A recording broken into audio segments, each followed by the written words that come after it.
So here's an example of redox reactions that we did in school this week. It is the reaction between copper oxide and zinc. So they're both in powder form as a solid, and you mix them up equal amounts, stir it up, and then we made a little volcano. So the whole point of extracting metal from its oxide is that we must remove the oxygen. So we're going to try and remove the oxygen from the copper oxide.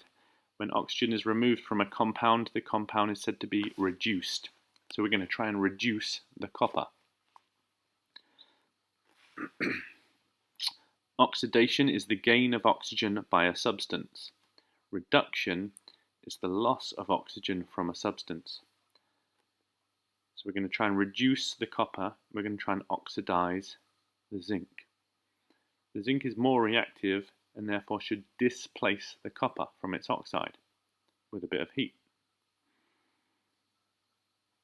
So reactions where oxidation and reduction occur at the same time to different reactants are called redox reactions.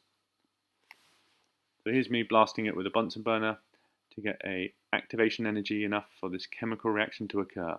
Should be pretty clear when the chemical reaction starts.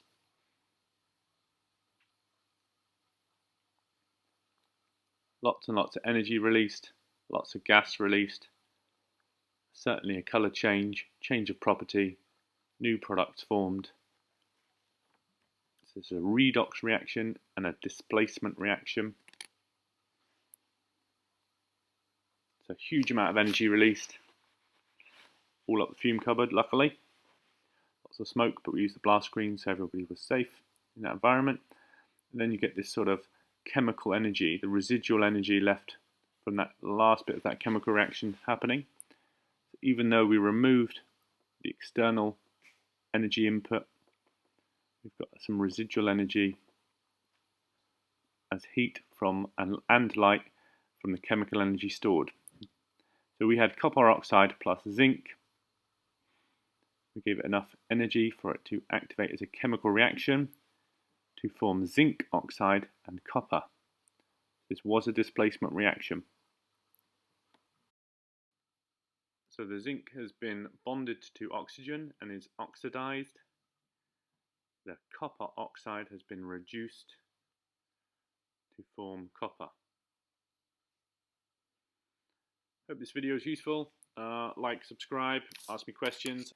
Just keep the science practical, keep it fun, and keep learning. Peace.